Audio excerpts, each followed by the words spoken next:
Hello students. Now let us continue the chapter number 2, that is population dynamics.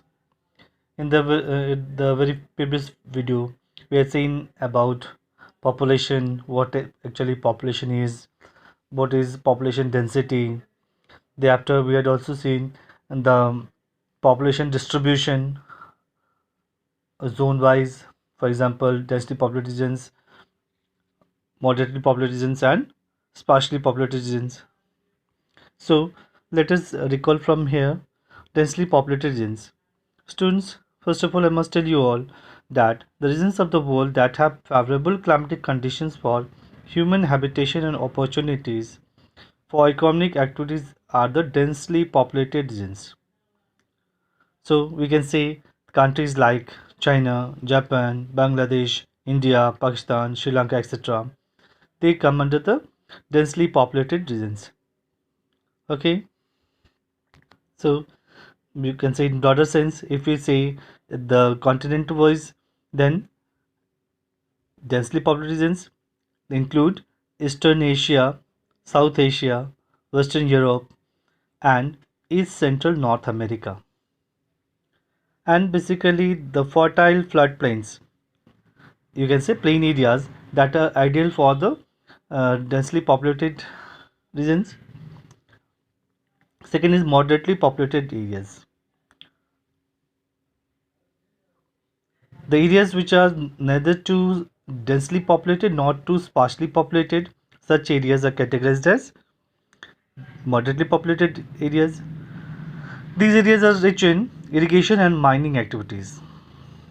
Therefore, these regions are agriculturally developed and semi-urban in nature.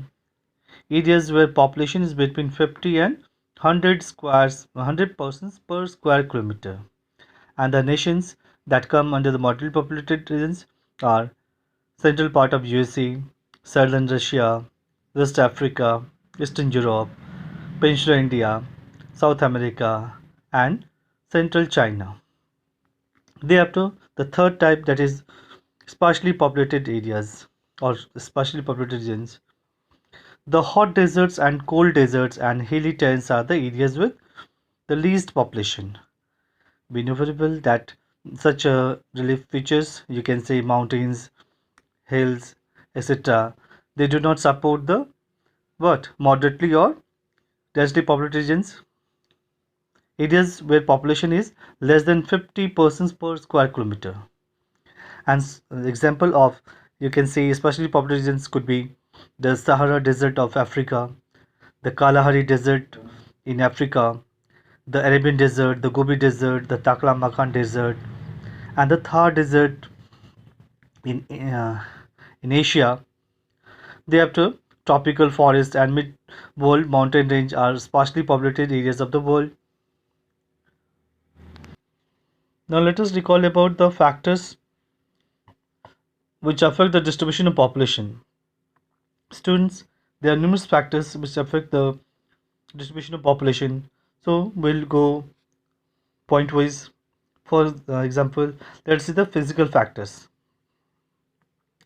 Among the physical factors, first of all, it is relief features. The plain areas of the world are densely populated as compared to the deserts and mountains areas.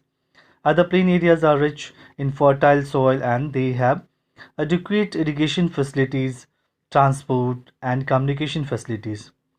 At the same time, we ought to know that these plain areas, they support the alluvial brought by the rivers, and due to that the regions become very fertile, or you can say um, that it is ideal for cultivation and setup of the industries, railways, etc.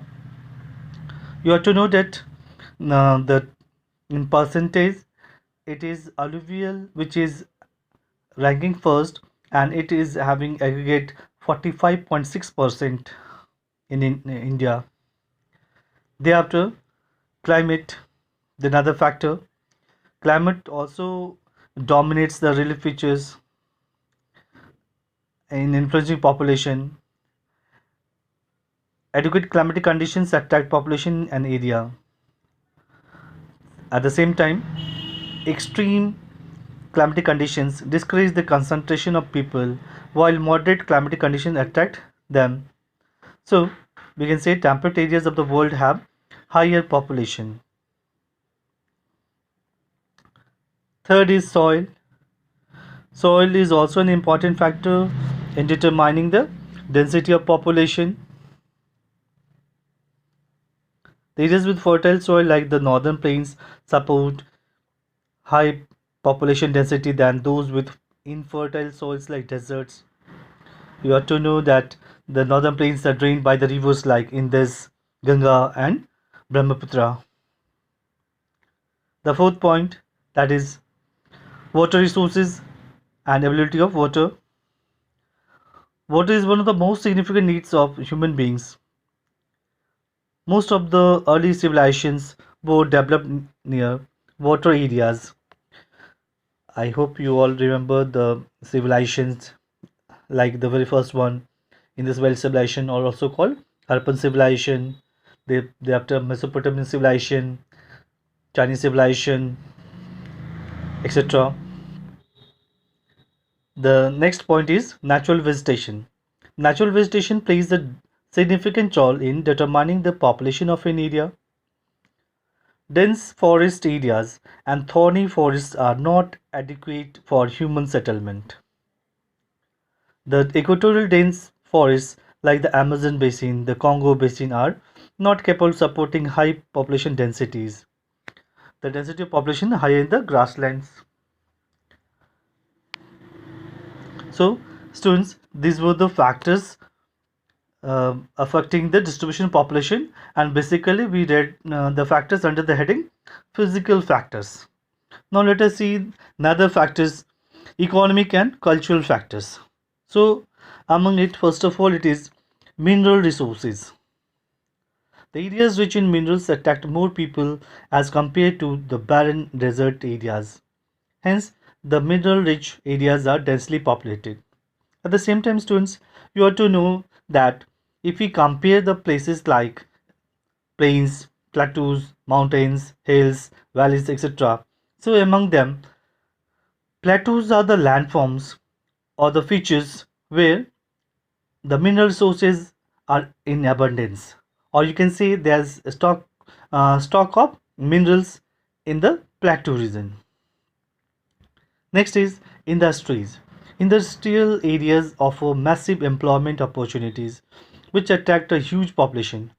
Students, you ought to know that these industries also can be supported in the plains itself. They cannot be erected in a mountainous region or plain region, mountain region or hilly region, or when you can say it is not ideal for it either the plateau region. So best is the plains. The northeastern USA, South Africa, Indonesia, Central India, and Eastern China, etc., are the highly populated industrial areas of the world.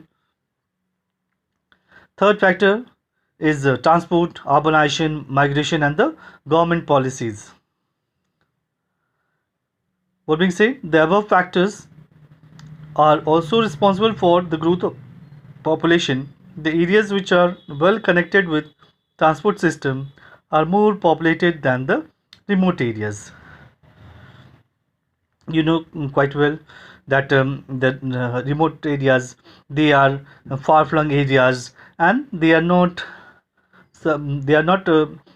you can say in cope with the urban areas, as they lack the ultra modern facilities. But in urban, what we have the ultra modern facilities as well.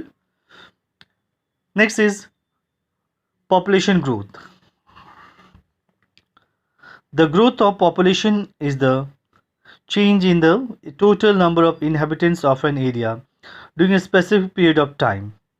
This growth can be in the form of a positive change or negative change. Population growth is the increase in the number of individuals in a population. You know it very well. Now let us see what are these positive change and negative change. Positive change refers to the increase in the population of an area in the specific period of time. At the same time, negative change refers to the decrease in the population of an area in a specific time period. So we can say these changes are closely related to the components of population change. Students, now we'll see the components of population change. Though we had read it the last day in the previous video. What are these three components? Birth rate, death rate, and migration. Birth rate, it refers to number of live births per thousand people in a year. Similarly, death rate refers to the number of deaths per thousand people in a year. Thereafter, migration. Migration, what is it? The movement of people from one place to another is called migration. Students, at the same time, you also ought to know that when the movement of the people from one place to another take place along with the livestock, then it is called transhumance. What is it called? Transhumance. What is it? It is the movement of the people from one place to another along with their livestock. For example, the herders, the shepherds, etc. What happens? They move in group along with the you can say their herd when when they have favorable or unfavorable season for their you can say herds. For example, if in an area residing in an area the condition go unfavorable, they has to shift in the you can say safer areas. You can say now under the composition, let us see the categories of population and age. Children, basically 0 to 15. Adults, that is working age population, 15 to 58. And old age, that is 58 and more. After sex ratio, what is it? It shows the ratio of males to females. It can be described as the number of females per thousand males. Thereafter, students, we had also read about the overpopulation. You know very well, and let us see what it is. It is caused due to. What it is caused due to? It is caused due to reduced mortality rate, better medical facilities, technological advancement in medical field, immigration. That is also called what?